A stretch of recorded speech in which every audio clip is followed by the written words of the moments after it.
Okay, Robert with Kitchen Sales Coach here, and I'm honored to have Jessica Fiakovich of Transworld Business Advisors out of Denver.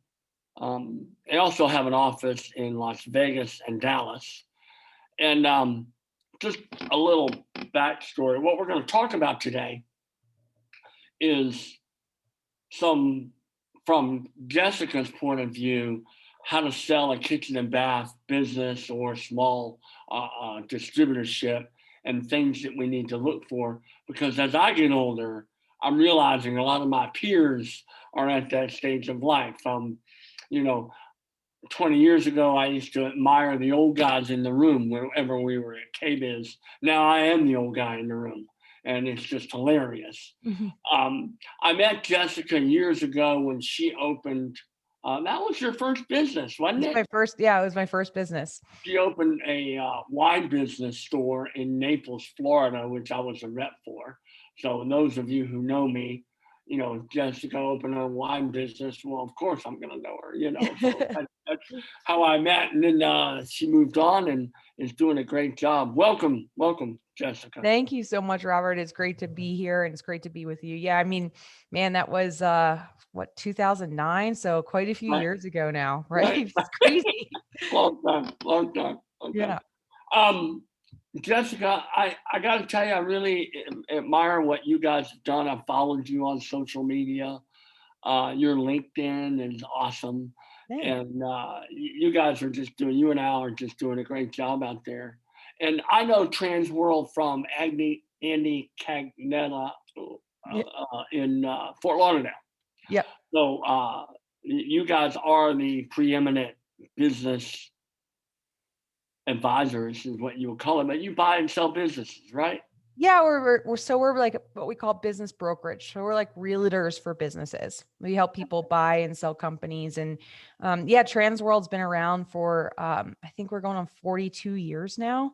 Wow. Yeah, Andy is in I think his 27th or 28th year in his Florida location. So we are franchisees of Andy's and own the locations in Colorado, Dallas, and Las Vegas. But yeah, Andy and I do a podcast together every week called The Deal Board.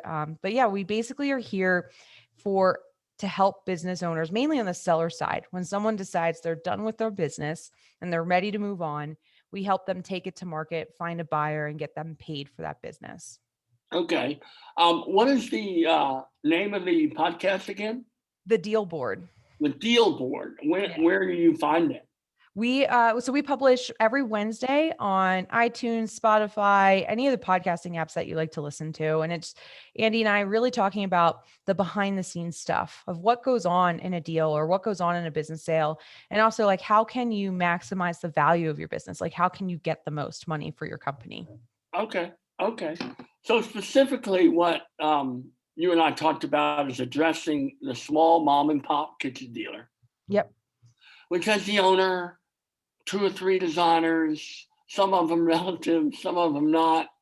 They may do their own installations. They may sell some fixtures to the small distributors or large dealers. Mm-hmm. Um, you know, that kind of thing. And so 2 to 6 million, right? It would Yep. be fair. What have you found when we were talking about this? What have you found about the kitchen and bath business? What have Yeah. you, yeah. Yeah. Well, I mean, it's interesting because there's similar things in across all industries, but every industry has their intricacies, right? So I think one thing that you and I talked about, Robert, that would really come up in a sale is the sustainability of the sales reps and the sales reps relationship and different lines moving forward, right? So one thing to consider in a sale, when a buyer is buying your business, that they try and eliminate all the risk, right? And we know that business is not stable, right? No business is stable. But when a buyer is looking for a business, they're like, how can I reduce the risk and increase the likelihood that the business is going to continue exactly how it is today in the future, right? So one thing we were talking about was that there's no long-term standing contracts for these vendors that they're representing, right? And it's very difficult to get Rare? Very rare, right? Very difficult to get long-term contracts. And a scenario where you're thinking about is like, say we have a small mom and pop business and 80% of your revenue comes from one line. And that rep decides they don't like the new buyer, right? They can just pick up and move their line to a different dealer. And that's fraught with risk for the buyers. So I think the biggest thing to deal with in this industry is actually that is like, how do you protect yourself now as a business owner that doesn't happen to your future buyer, because it will reduce the value of your business, and it could cause some repercussions for you even after the sale. So yeah, so we talked about a few options. Obviously, the first one was like, hey, can they just sign long-term contracts? And Robert, you educated me, like the reps aren't really willing to do that, right? Yeah, no, not really. I mean, Yeah, unless you have a long-standing relationship of, multi-million-dollar sales every year, which yeah, the average mom and pop, they're buying $500,000 maybe from yeah, one line, yeah, wholesale, and then parse it out because they're a $2 million business, one right, million dollar business, that right. kind of thing. So So that would be, what are some of the norms that you've been able to find in our industry? I have a $2 million business in a hot market. I'm stable. I've been around 10 years. What are some of the norms that I can just sort of, what's my business worth? I'm going to think mhm, it's worth $2 million yeah. because they always say uh, 1 year of sales, so I'm going to pick the highest year of sales. I'm not going to pick the 1.2 that we had to deal with during the pandemic. I'm going to pick the 2 million. Which is a falsehood. So what are some of the norms you? Yes. So I pulled some statistics, and businesses are valued on one of two metrics. You can either do it as a percentage of sales, like you were just talking about, or you could do it as a multiple of something called EBITDA, which is earnings before interest, taxes, depreciation, and amortization. So it's basically eliminating all the non-cash expenses in your business. Or the expenses like your write-offs, taxes, depreciation, those are write-offs, those are non-cash expenses. So if we're looking at the simple metric, like a percentage of sales, it's going to vary depending on the business. And some of that is varied on quantity, like the size of the business. Larger businesses get larger multiples, smaller businesses get smaller multiples in general. And then there's also the quality of the business affects the valuation. So how long have they been in business? Like how many employees do they have? How many of those employees are not family that are going to leave, right? What's the diversification of customers and vendors? Like we just talked about vendor concentration and the importance to avoid that. So the range is on revenue, you would sell for between 23% and 55% of revenue. So big Mm, range, like I talked about, but it depends on quantity or quality. And to answer your question, you can't just pick any year of revenue. It's usually the previous year of revenue, or a blended 3-year average. So you take the last 3 years and you average those together. Okay. Yeah. Or if Which you're, yeah, which is it's fair. It's actually, if we look at it comparing to other industries, it's actually pretty high. There's some industries that only sell for 10-15% of revenue. So huh? yeah, Interesting. yeah, Interesting. yeah. I know one business that is 8 million, 9 million, and they want to double that and triple that and that kind of thing. And then when they get to a certain goal, they want to sell it. Yep. And that's sort of what their metrics is. But so if I'm selling to individuals that are only doing one kitchen at a time, Mm-hmm. it's not like selling something like a bakery that has 10 bakers, 10 grocery stores lined up, or 10 regular customers that buy from them every month.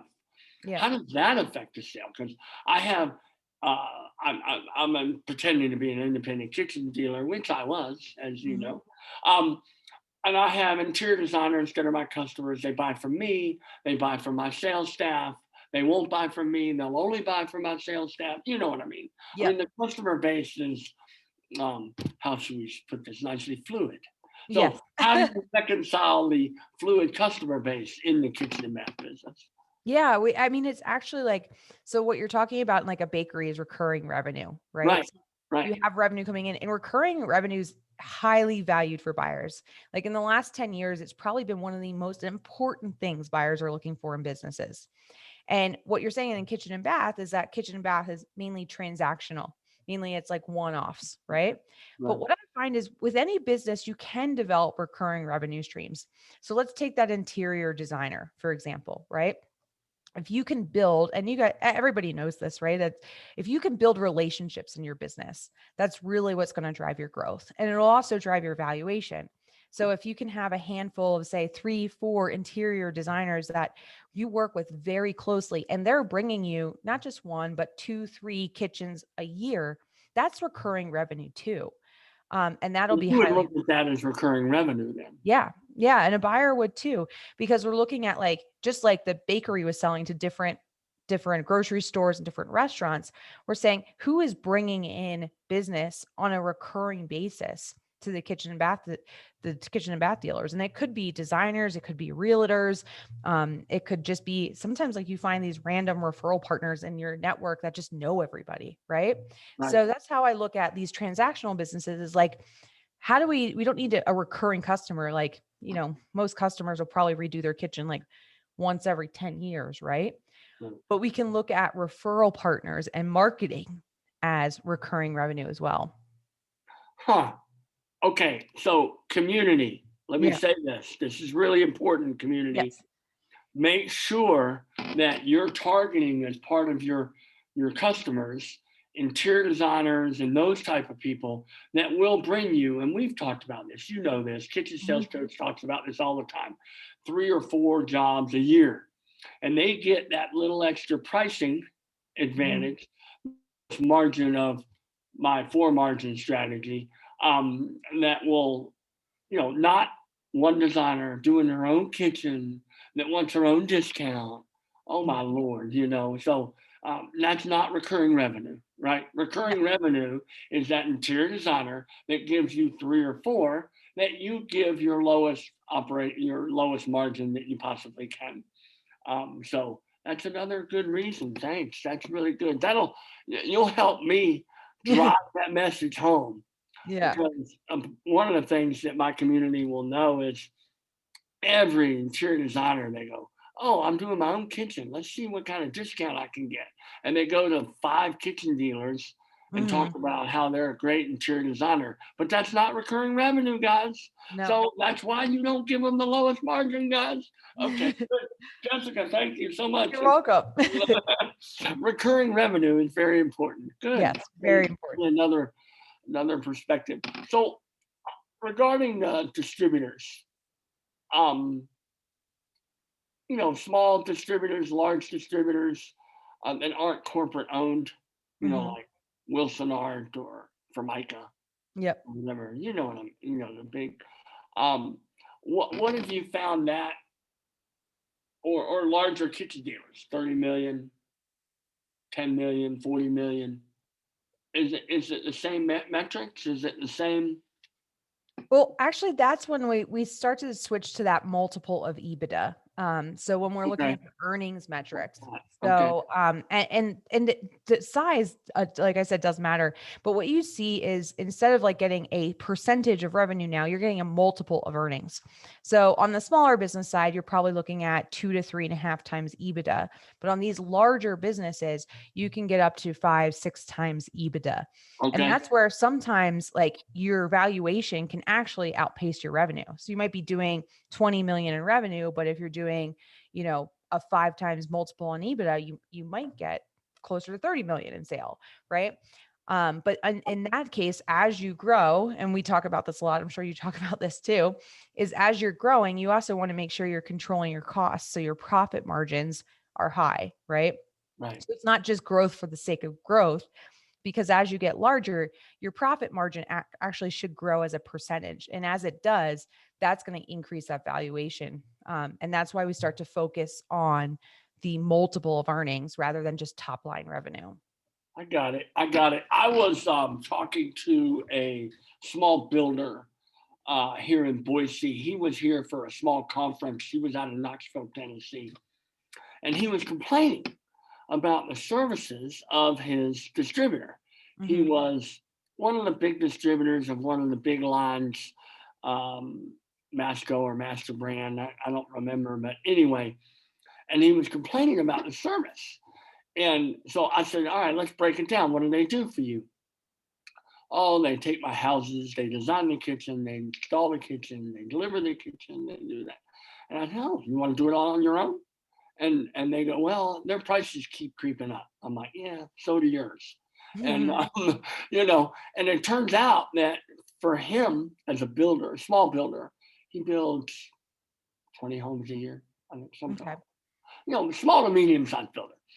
Um, it's going to cost him 200 grand to set up his own cabinet thing. Yeah. I mean, his own cabinet shop or whatever he's doing. And he went, whoa, really? 200 grand? So it's important that these distributors have a service level Hmm. that will keep their customers happy and marry that price and that margin difference. Right. Are there some margin things that you guys look at or no? I mean, obviously, margin, what we're looking at is the bottom line, right? What's the net profit, the net earnings of the business? But Sure. margin is going to affect that, right? Okay. Yeah, and some buyers, like we haven't talked yet about who would buy these businesses, but a big pool of buyers of businesses are called what we call strategic buyers, which is either competitors in your industry or industries that are similar to yours, right? So it could be a general contractor that decides they want to have a kitchen and bath arm. Who knows, right? Right. And so the savvy buyers like that, strategic buyers, they know the industry. So they're going to be looking at margins much more closely because they know what the gross margin needs to be for them to be profitable, right? It's a lot. I'd say you have a lot more flexibility to control your operating costs, right? But if you're locked in to relationships where your gross margin's low, and you probably talk about this a lot, that's a lot of negotiation and unwinding, and a strategic buyer might not want to do that. So they might skip the deal. Gotcha. Okay. Okay. Hmm. Hmm. I never thought about the strategic buyer. You're right. Hmm. Because it's smarter for a builder, let's say, that wanted to have a cabinet division to buy an existing cabinet business, Yeah. right? Yeah, it's probably, if you look at it, it's the best buyer for most businesses in every industry, right? Because if you can find Okay. somebody that has experience in what you're doing or similar experience that's easily transferable, there's a few benefits. One, they're going to get better financing for the deal, so they're willing to pay more. And two, they also those overhead costs that we talked about, they're going to be able to reduce a lot of that because they probably already have some overhead in place. Like I always say, like you only need one accountant or one bookkeeper, right? It doesn't matter if you own one division or two. So they can shave some of those overhead costs. So their ROI on the deal is going to be higher, which means they'll pay more for their business, right? Right. But they are harder to find. It's a small percentage of buyers in the marketplace, but they're what we call like the most ideal or most probable buyer for most small businesses. And to the Boise community with all that growth going on, there are a lot of builders that are, looking to place cash because they're cash rich around the country. I mean, building is up around the country. I mean, so are costs. But Hmm. so community, think about that too. If you're looking to sell, there are some good builders here, and in your other community too, Yeah. Canada or whatever. That's a good. And That's the strategic buyers don't actually have to be in your community, right? So like right. we're sitting in Denver. Denver's very competitive right now for construction and has been, but I'm sure there could be kitchen and bath dealers or designers that want to expand to Boise, right? Or Right. a general contractor that's expanding to Boise. So it's not just in your immediate community, but you think about, and this is where a business broker can help, right? Is you think about the strategic buyers as a whole on a national and even sometimes in some industries an international Right. basis. Right. So Well, you know, I know what I sold my little business for, and I got fussed at by a couple of. I sold my business in '05, and when I was doing under a million, and what did I sell it for? 80. Yeah. yeah. No, I And it mean, Yeah, I mean, yeah, but I got fussed at because I did not use a business broker, and because I thought, why mess with it? Why it's too small of a business. They're not even going to mess with it. Is there a size point where you guys go, it's not worth it, or it doesn't matter, or what's the smallest business you've sold? Last year, the smallest business we sold was $10,000. So there's not, and then the largest business. Thank you, Keep my community. I feel really bad now, not Yeah. using Andy in Fort Lauderdale. Damn. Yeah. And then the largest business we sold last year was 18 million. So on average, like our average business sale is just under $1 million. But I think my message here is that I get this question a lot where business owners are like, I'm too small to get help. And that's not true. It's just like any other industry. You have to find the right person and the right fit. There are business brokers out there that have minimum size deals. They'll say, if your business is not worth at least $1 million, or you don't do at least $1 million in revenue, I don't want to talk to you. And that's fine. That's their choice. That's their niche. Right. But there's other business brokers like our company in particular, where we don't have minimum deal sizes. We do have minimum fees, right? But we don't have minimum deal sizes. Okay. And and so asking for help sometimes, and you'll run into the same thing with attorneys that are going to paper the deal. Sometimes you just have to ask for a couple referrals to find the right fit for your business. Okay. And you guys, I know Andy, he does deals all over the country, right? You Yeah. guys similar. So we do deals all over the country, but Transworld, like I mentioned, we are a franchise and we have about 200 offices worldwide now. So we have Oh, a business brokerage office in pretty much every major metro in the US. We also have offices in the UK, Australia, Paris, South Africa. all right. Um, Okay. yeah, so it's been a growing brand, but yeah, most of us do deals nationally and outside of our comfort zone, but we also work really well together. I just passed a deal to Andy in Florida yesterday that I got that's in Miami. I don't really want to fly back and forth to Miami for the deal, so he'll handle that one.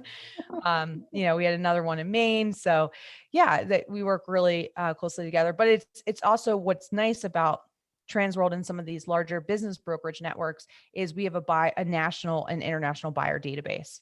So we share Ah, our buyer databases. So we have hundreds of thousands of buyers in every metro, and we can work together. So if there's a broker in DC that has a buyer for my business in Colorado, we can work together on that transaction.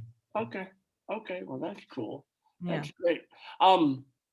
You'd be surprised, Jessica, about how many dealers struggle with the difference. I'm gonna go back to basics now, Yep. between markup and profit. Yes. Do you find that as overall general that people don't understand that difference? Yes, I find that in almost every industry. And it is confusing, right? From a numbers and a financial perspective. And if you weren't great at math in school, sometimes I see that trip up. But there is a difference. Like you mark up your prices, but that's not the same number that you're going to get from profit of the sales. Right. So It yeah, was explained to me using a dollar bill right. because I'm not good at math, Yeah. but it was, and I have a degree in finance. That's funny. Um, it was explained to me just the dollar bill, the simple calculation. But because as a rep, I walk in and they go, "Oh, we get 40%," and I'm like, "Do you mark it up 40%, or is your gross margin 40%?" Right. Right. Oh no, we mark it up. We take our cost, $10,000, and mark it up 40%, Mhm. which is $4,000, right? Right. So that's $14,000 Right. divided by 10,000, Yes. and now you have your profit. Yes. Which is not the same as the 40% markup. Right. Right. It just I didn't I pulled those numbers out of whole cloth. So Right. 14,000 divided by 10,000. Oh wait, I did it wrong. 10,000 divided by 14, right? See, I told you I'm not that good at math. Yeah. That's why we have calculators. Yeah, right. 0.71. So that would be 29% gross margin. Yep. Sounds about right. Yeah. So just doing that little exercise, it's funny, and you run into that all the time and have to explain business owners. That's why. Okay, Yeah. yeah, I'm And that's really why it's glad that we. important to understand your profit and loss statements, right? So I don't know if most business owners in your community are doing their own bookkeeping or they have a bookkeeper doing it for them, I have a but bookkeeper bookkeeper. So what I recommend or an though is, accountant. They may do their raw books on QuickBooks, but an yep, accountant will look it over at the end of the year. right. So I recommend sitting and with your accountant or your bookkeeper and understanding your financials when you're going towards sale at least once a quarter, because those financials are going to dictate what your business sells for, how much cash you get at the closing table, and whether it sells or doesn't sell. But really understanding what that P&L says, what the metrics are between, gross revenue and gross margin, and then your net profit, and what that trend looks like year to year. Like I said, we usually look back 3 years, right? So typically buyers want to see a business that's growing year over year revenue wise, but they also want to see the profit growing, right? They don't want to see the profit decreasing just because the revenue is growing. So sitting with your accountant or bookkeeper, once a quarter and just asking questions, and then eventually you'll understand all the metrics yourself and you can look at a snapshot really quickly. And it's like a scorecard for the business, right? You can see how the business is doing. Right, and for the small distributors out there or the larger businesses, inventory turnover is important as well, right? Yeah, inventory and turnover is really important. So what happens in most sales is that it's going to be sold as what's called an asset purchase. So we're going to, like, the buyer is going to create a new entity and buy all the assets from your business. And if you have a lot of inventory, what's going to happen is the purchase price is going to be set, and then the inventory cost will be on top of that. But if you have slow turnover, you have old inventory, and actually this happened to us when we sold our wine business. If you're sitting on a lot of stuff that really isn't valuable, the buyer might not pay you for it, right? So What do you mean? Your wine was very valuable. I know, Are you a but lot of yeah, good small but producers and all that? you also have to, like, where we got caught is you have to make sure you're holding an inventory level that's adequate for the industry. So we are holding a large inventory level because, Robert, this, we were dealing in luxury wine, and some of the stuff was very expensive, right? Gotcha. Expensive. So So for your little business, which was 2,000 square feet, yeah, yeah. right? I mean, yeah, you guys had a ton of good inventory, And we had a whole warehouse of other inventory, right? So then right? you limit, if your inventory gets really high, you limit your buyers, and this didn't happen with our business, but I've seen businesses that we've sold where the inventory is actually higher than the purchase price. And sometimes the banks won't finance inventory. So that Mm. becomes it depends that actually in your industry, it probably would finance. If it's perishable, that's a different story. Yeah, our Um, inventory is basically displays. yeah. And so everybody thinks their displays are, oh, that's a new display. That display is 5 years old. That display's, you know, the inventory or putting a value on displays when the cabinet line can be pulled, like if the rep doesn't like the buyer, how do you inventory something like that? I mean, that's tough, no? It's very difficult, and it really comes down to negotiation, right? Obviously, the seller will say, "Hey, it cost me $250,000 to put that in. 5 years ago, it's worth $250,000, right?" Or we'd look at replacement value, right? Right. And the buyer is going to say, "Oh, well, it's 5 years old and it could be replaced. It's only worth $25,000 for me." And then there's a negotiation back and forth of what that true value is. Um, in an ideal environment, we're really relying on the valuation we talked about before. So if we can get a good valuation as a percentage of sales or a multiple in earnings, and then just include that inventory, then we don't have that fight, right? We don't have to put the inventory on top. All right. So, community, let me just speak to you guys for just a minute. We often overvalue our displays. And I think what Jessica has taught us is we really need to look at profit margin, Mhm. which she totally backed me up. Now I'm really going to harp on it to you guys.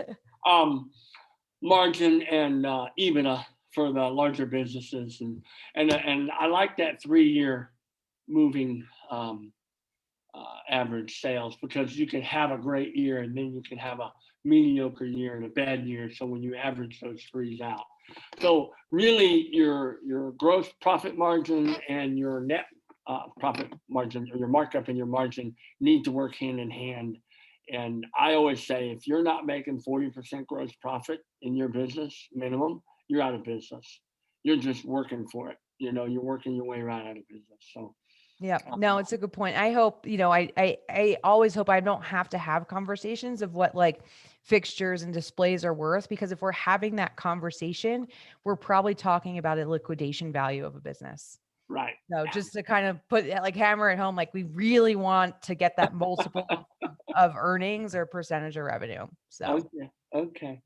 Well, you have given us a great, great insight. And I'd like you to tell my community again about your podcast, because I think that's awesome. mhm. And I'll certainly try to figure all that out. I'm close to doing that myself, but I don't know how. So I'm learning myself. So on the podcast side of things. I got But some good resources for you. We can talk, Robert. okay, good, good. All right. So what is your podcast again? And Yep. let It's called The Deal Board, and you can find it, like I said, on all the podcasting apps. You can also find us at thedealboardpodcast.com, where you can okay. get all of our episodes. You can get the videos too. You can also contact Andy or I if you have questions or if you want to come on the show. And then I'll throw one other thing out there too. I have a consulting practice about how to prepare your business for sale. So if you go to exitfactor.com/tips, if you sign up there, you can get a tip. I send a tip every Friday. Actually, after this call, I'll have to send one out, but tip every Friday about how do you increase value of your business. And it's just a short, simple email. So Exit Factor. exitfactor.com/tips.